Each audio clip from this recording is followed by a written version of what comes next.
Namang magagalit po sa amin ang mga kababayan nating Katoliko.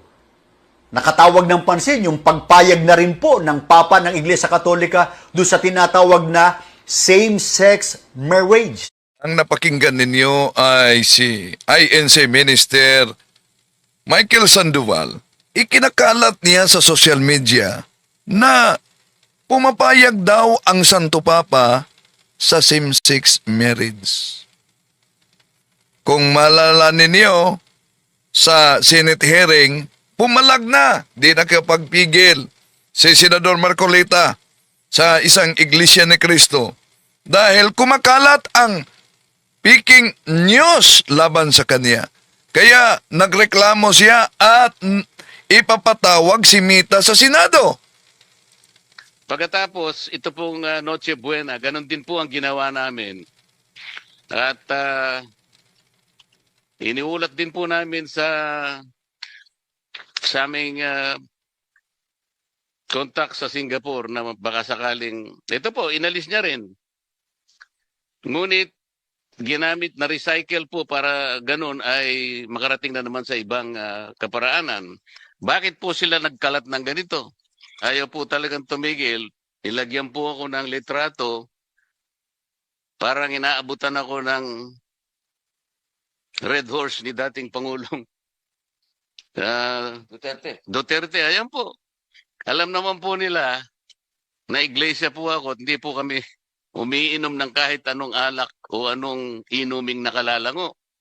Yan. Kumakalat sa social media, maliban sa Noche Buena at yung pagbigay ni dating Pangulong Rodrigo Duterte na picture ng Red Horse daw na alam naman umano siya ay iglesia at hindi siya iinom ng makalalasing na inumin. Di ba pa napakaganda naman na isang disiplina na panlabas sa isang tao ang pag-iwas sa mga nakalalasing na alak. Napakaganda yan. No? Pero, kung ang isang tao sa ngalan ng kanyang inanibang relihiyon sa pananaw ng pananampalataya, umiiwas talaga sa nakalalasing na alak bilang disiplina. Ngunit, nagsisinungaling naman. Naalala ninyo yung isyo kung saan sinampahan siya ng kaso dahil sa pagsisinungaling ng kanyang susi, si Senador Marcolita, di ba? Inaamin niya yan sa national TV ng INC. Pero, ang tanong dito, dahil makasira talaga sa sarili ang pagpakalat ng fake news, alam kaya ni Senador Marcolita na ang INC inaniban niya ang mga ministro nito sa kanilang pagpangaral nagpakalat ng fake news laban sa simbahan Katoliko? Si Marcolita na against sa fake news. May magawa kaya siyang aksyon o magbulag-bulagan na lang dahil kaanib sa INC? Tatalakayan natin ito mga kapatid.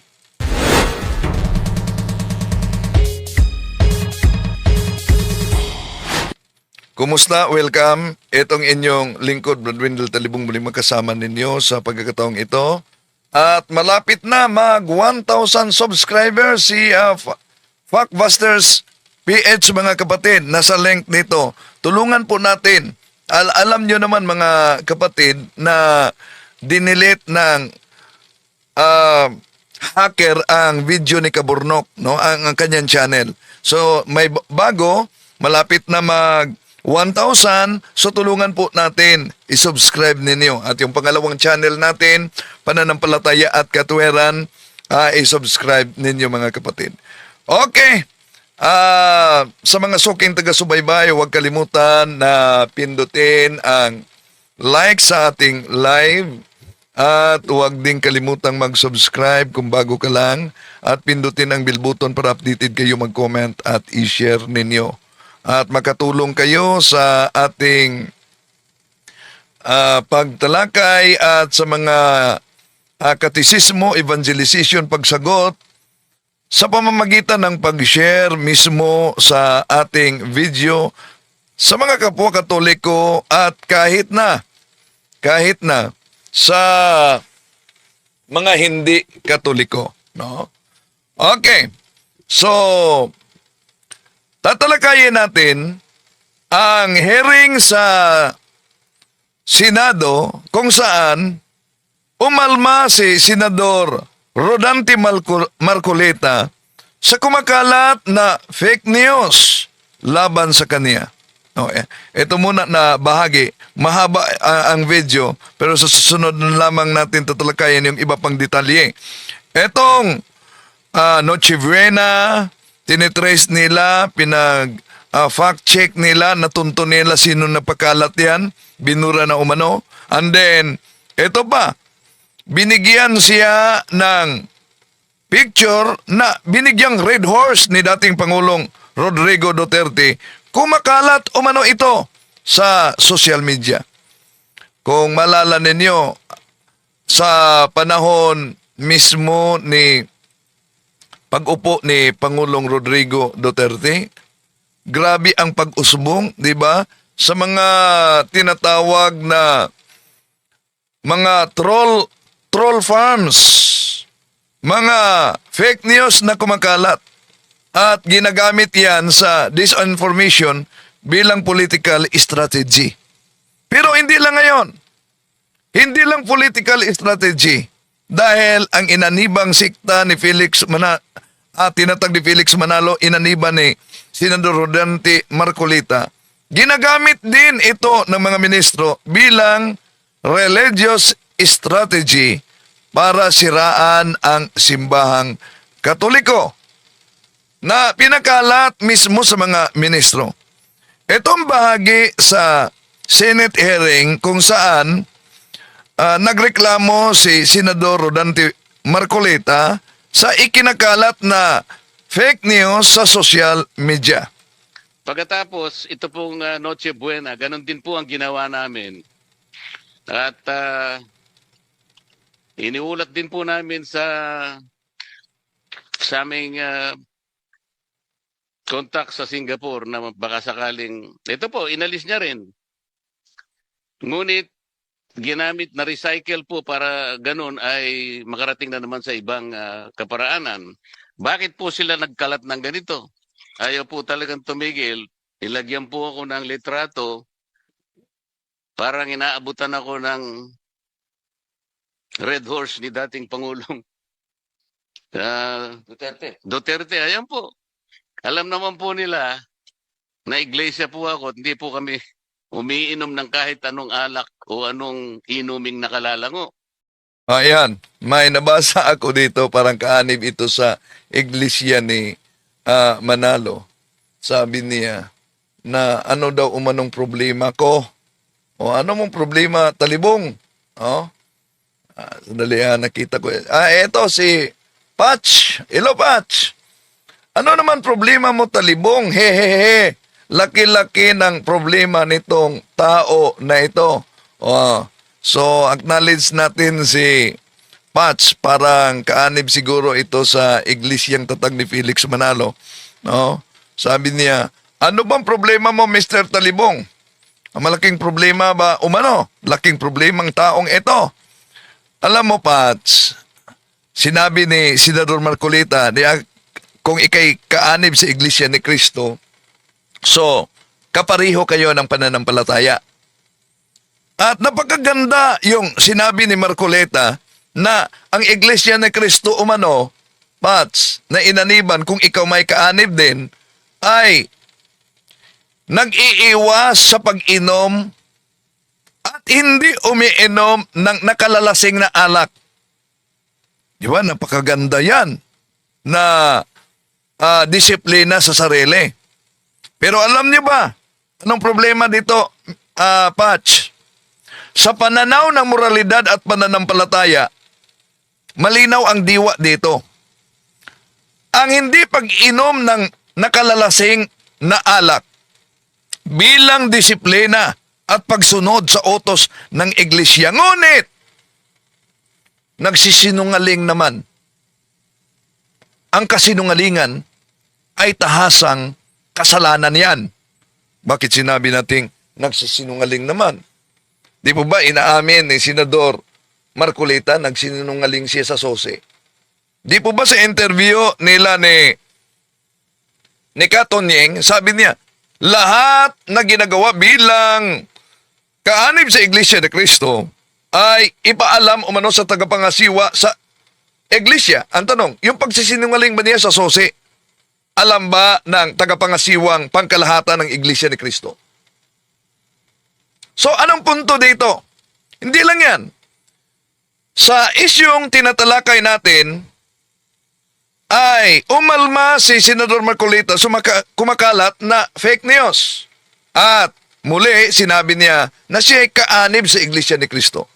Ang punto dito, alam kaya ni Senador Rodante Marcolita na yung inaniban niyang sikta ay nagpakalat din ng fake news ang mga ministro.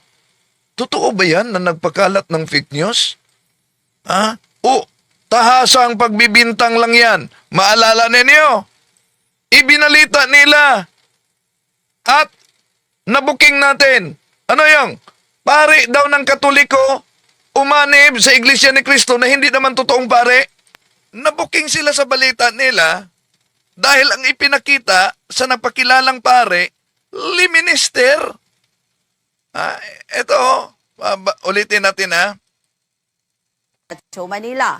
Sa lokal ng Camarin Distrito ng Caloocan North, kabilang sa mga dumalo at nag-anyaya ng mga panauhin ang isang dating paring Katoliko. Isang dating paring Katoliko talaga. No? Ito'y kabahagi sa tinatawag na propaganda.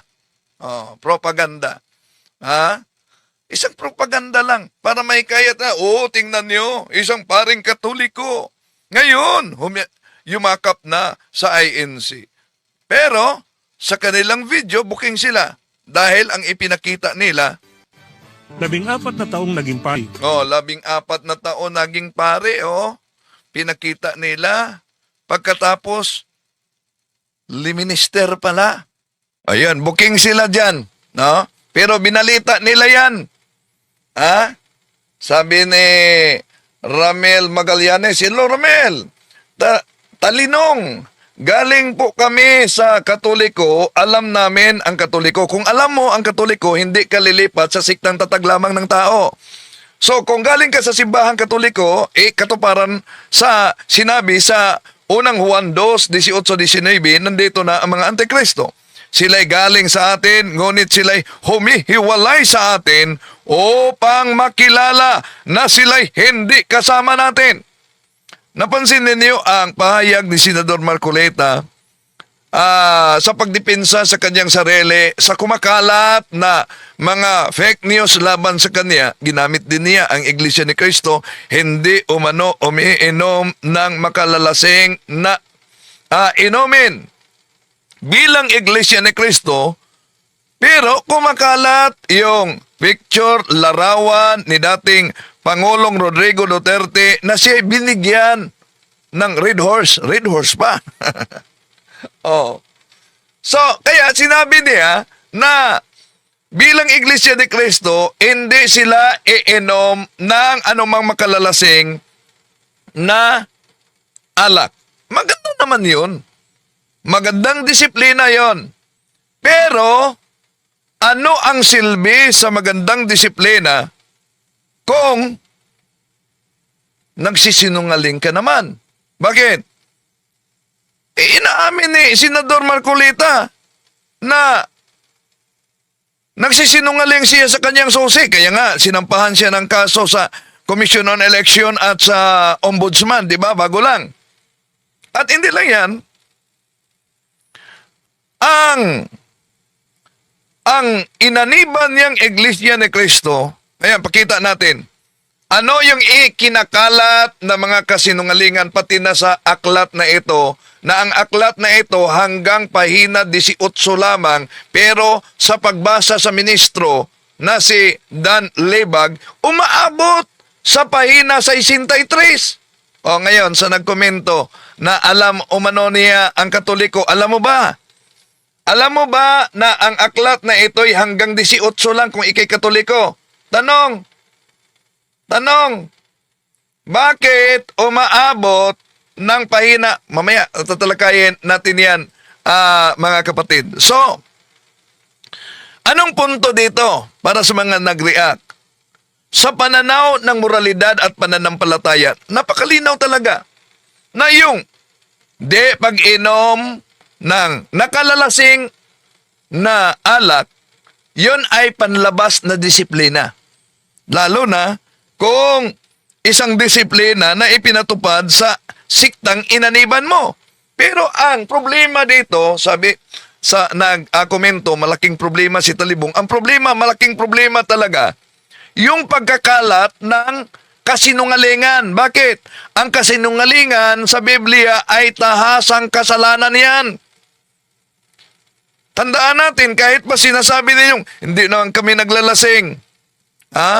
Hindi kami umiinom ng nakalalasing na alak. Hindi sapat ang panlabas na kabanalan. Maraming relihiyon na nagbabawal ng paglalasing dahil makasira daw sa isip. Ngunit, kung ang isang tao na hindi uminom ng nakalalasing na alak, pero nagpapalaganap naman ng kasinungalingan na naninera o nanliling lang, abay, malaking problema yan. Ang tanong, ano ang saysay sa pag-iwas sa nakalalasing na alak kung ang katotohanan naman ang winawasak? Di ba? Anong sabi sa Juan 4:24, Juan 8:44, Juan 14:6? Sa Juan 14:6, sa Juan 4:24, ang Diyos ay espiritu ng katotohanan. Ang ama ng kasinungalingan, Juan 8:44, walang iba kundi ang diablo. So, mas mabigat ang kasinungalingan kaysa nakalalasing na alak sa Biblia. Bakit? Mas mabigat. Ang paglalasing, mga kapatid, kasalanan. Tama. Kasalanan ang paglalasing. Pero ang kasinungalingan ay direktang iniugnay ito sa kasamaan dahil sa Juan kapitulo 8:44, ang diablo ay sinungaling at ama ng kasinungalingan. Ibig sabihin, ang sadyang pagpakalat ng kasinungalingan ay mas malalim. Mas malalim ang pinsala. Sa ano? Sinisira ang tiwala. Nilalason ang isip ng marami. At nililigaw ang konsensya. Yon ang epekto, mga kapatid. Kaya, kahit masabihin, di naman kami umiinom ng nakalalasing, napakaganda yan. Pero hindi ba matawag yan na moral na pagkukunwari? Hypocrisy? Kung ang isang tao ay ipinagmalaki ang sarili bilang malinis dahil hindi umiinom ng mga nakalalasing, pero tahasa namang inaamin sa TV na nagsisinungaling kahit sa susi. At mismo ang inaniban pang relihiyon na Iglesia ni Cristo, ipakita ko sa inyo, mga kapatid, mamaya, no? Ang ikinakalat na fake news laban sa simbahang Katoliko. Tandaan natin, ang gumagawa ng piking balita o maling paratang, mga kapatid, iyan po ay tinatawag na moral hypocrisy. Sino ang matatamaan sa San Mateo Kapitulo 23, versikulo 25? Sasabi ng ating Panginoon Jesucristo na nilinis ninyo ang labas. Nilinis ninyo ang labas ng tasa. Ngunit sa loob ay puno ng kasakiman at kasamaan. Sino ang matatamaan yan? Tandaan natin ito. Ang sukatan ng kabanalan katotohanan at pag-ibig. Sa huli, hindi sukatan ng Diyos ang kabanalan sa ano ang hindi ginawa. Hindi umiinom ng nakalasing na alak, kundi sa katotohanan, katarungan at pag-ibig sa kapwa. Tingnan yung sa Efeso Kapitulo 4, versikulo 25, kaya itakwil ninyo ang kasinungalingan at magsalita ng katotohanan ang bawat isa. So, sa makita natin na sa inaniban mismo ni Marcolita na sikta, INC, ginagamit ang disinformation bilang religious strategy. Kung sa politika, ang disinformation ay ginagamit bilang political strategy, merong gumagamit din ng religious strategy at iyon ang disinformation. Bakit? Disinformation. Tingnan natin mga kapatid, ha? Bakit disinformation? So, sinabi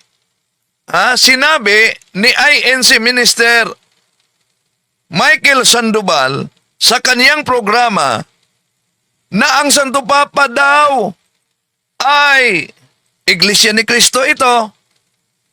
Ang Santo Papa daw ay sumusuporta sa same-sex marriage. Huwag namang magagalit po sa amin ang mga kababayan nating Katoliko. Nakatawag ng pansin yung pagpayag na rin po ng Papa ng Iglesia Katolika doon sa tinatawag na same-sex marriage. Brad Eli, ba't hindi mo na inaatake? Ba't hindi na po ninyo inaatake yung Papa ng Iglesia Katolika mula nang mabalitaan ninyo na ang Papa ng Iglesia Katolika ay pumayag na sa tinatawag na same-sex marriage? Ano dahilan? Magtatanong lang po ako. Assignment po ninyo yan. Sagutin po ninyo, Brad Eli. Kaya sa lahat po ng mga sumusubaybay sa amin, sana magsuri kayo sa Iglesia ni Cristo. Ano po? Magsuri kayo. Grabe, di ba? Para lang makahikayat sa sinumang taong gustong magsuri sa Iglesia ni Cristong tatag ni Felix Manalo.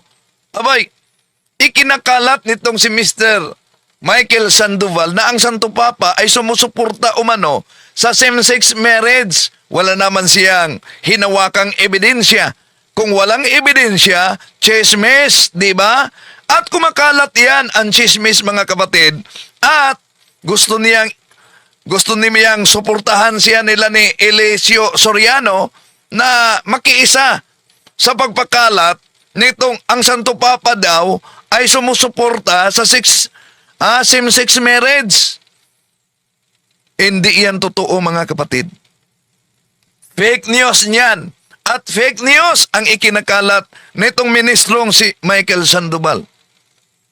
Kaya, sinusuri, dapat may fact check sana. Ano po ba ang tunay na sinasabi ng Santo Papa? O ano ba ang sinasabi ng Vatican tungkol sa same-sex marriage? Pinapayagan na ba? Tandaan natin, iba ang civil union sa same-sex marriage.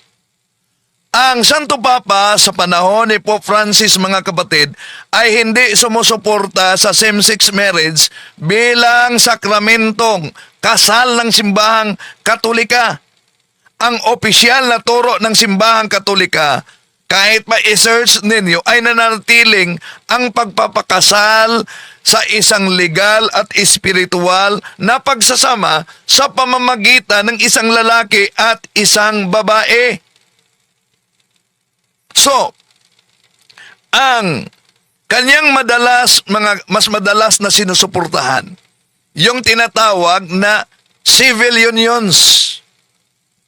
May mga pagkakataon na binanggit ni Pope Francis noon ang pag-endorso ng legal na proteksyon para sa magpartner ng parehong kasarian sa anyo ng civil union law. At hindi siya nagsasabi na ito ay dapat tawaging sacramental marriage. Ito ay para, ano layunin? Mabigyan sila ng legal na karapatan tulad ng pagsasama, medical decision rights at iba pa sa civil law. Hindi sa pananampalatayang Katoliko.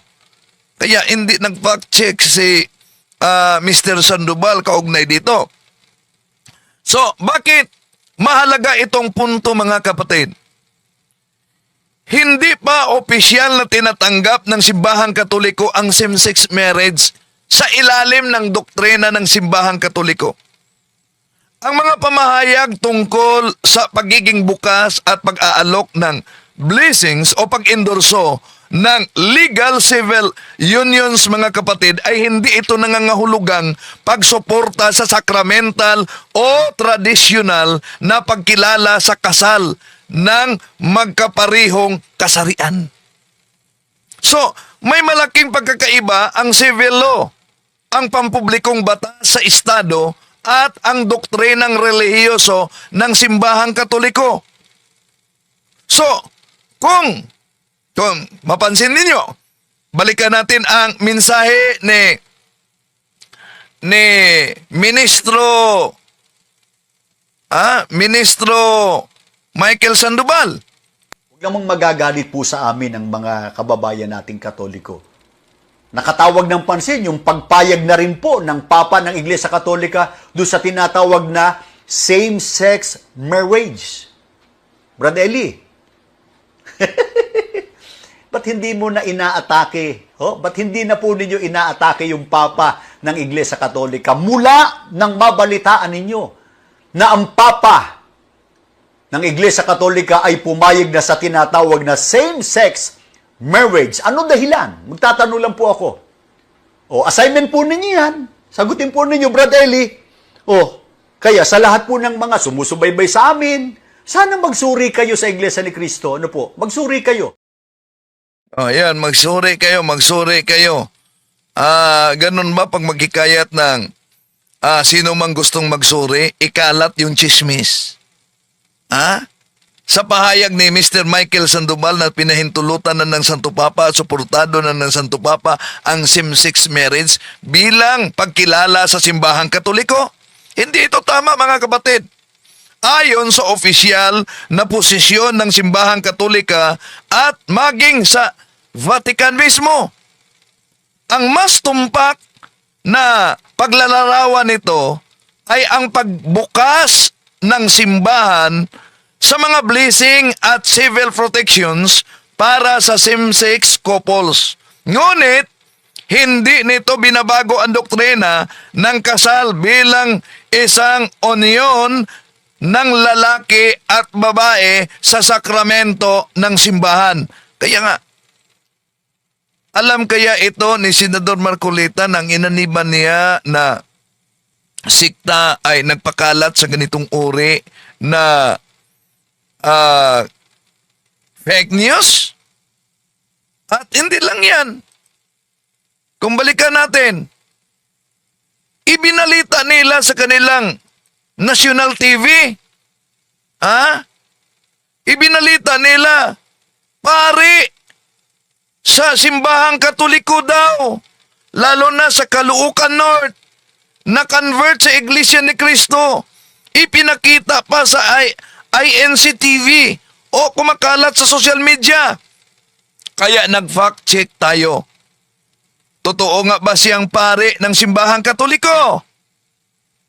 Nadiskubre natin, hindi. Ordained minister ng Simbahang Katoliko. Nabuking sila sa balita nila dahil ang ipinakita sa nagpakilalang pare, minister. Ito, ulitin natin Show Manila. Sa lokal ng Camarines Distrito ng Caloocan North, kabilang sa mga dumalo at nag-anyaya ng mga panauhin ang isang dating paring Katoliko. Isang dating paring Katoliko talaga. No? Ito'y kabahagi sa tinatawag na propaganda. Propaganda. Isang propaganda lang para may kaya na, tingnan nyo, isang paring Katoliko. Ngayon, yumakap na sa INC. Pero, sa kanilang video, booking sila. Dahil ang ipinakita nila, 14 na taong naging pari. 14 na taon naging pare, pinakita nila. Pagkatapos, liminister pala. Liminister. Ha? So, dumaan ako pagiging production director, dumaan ako pagiging editor,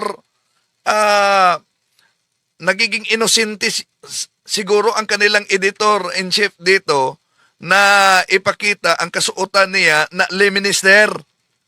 Dapat ang ipinakita nila yung nakasuot siya ng abito at estola tulad sa pagpunta sa kapelya. Eto. At nagsilbing parish priest ng Epiphany of the Lord Parish sa Camarin, Caloocan City. No, bagay lang ito, pero iyan. Ibinalita talaga nila na nagiging parish priest daw umano sa Epiphany of the Lord Parish sa Diocese of Novaliches, mga kapatid. Lumalabas yan sa online, pero nagpaklaro ang simbahang Katoliko, ang local parish, sa pamamagitan din ng kanilang obispo, mga kapatid, na hindi tunay ang ipinakita nila ay si Mr. Florito Martinez. Hindi totoong pare ng simbahang Katoliko sa Epiphany of the Lord Parish sa Diocese of Novaliches, mga kapatid, itong si Florito Martinez na pinakilala sa propaganda ng INC na pare daw ng simbahang Katoliko na yumayakap sa Iglesyang Tatag ni Felix Manalo. At hindi lang yan. Naalala nyo ba ito? Ang paggamit nila sa aklat na ang aking Birhing Maria, tagapamagitan. Bakit sinabing fake news? Inaamin daw sa aklat na ito na Diyos si Santa Maria. Pero ang problema, pahina sa 63, ang ginamit ng ministrong si Dan Lebag na itong aklat na ito na pinakita naman niya sa TV screen hanggang pahina 18 lamang. Ito.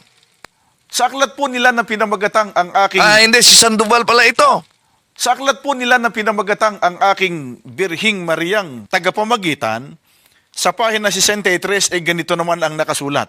Mahabag ka, inako, dito sa iyo na nagnanasang ikaw ay sambahin, igalang at purihin ng buong pag-ibig sa lahat ng bagay, sapagkat Diyos kang maawain at makapangyarihan sa lahat. Narinig ho ninyo, binasa lang ho natin ng aklat ng Iglesia Katolika. Yan, binasa lang daw umano ang aklat ng Katolika. Narinig ninyo. Ito ang kanyang ipinakita. Nakita ninyo sa TV screen. Bakit? Anong punto dito? Pahina 63 na si Santa Maria tinatawag na Diyos ka.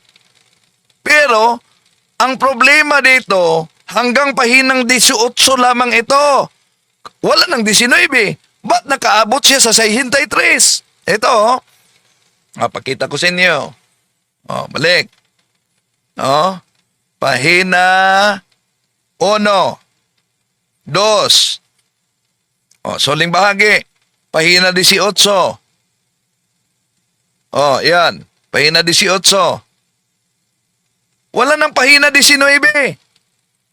Pero ang ginagamit, balikan natin, sa aklat po nila na pinamagatang ang aking Birhing Mariang tagapamagitan, sa pahina 63 ay ganito naman ang nakasulat.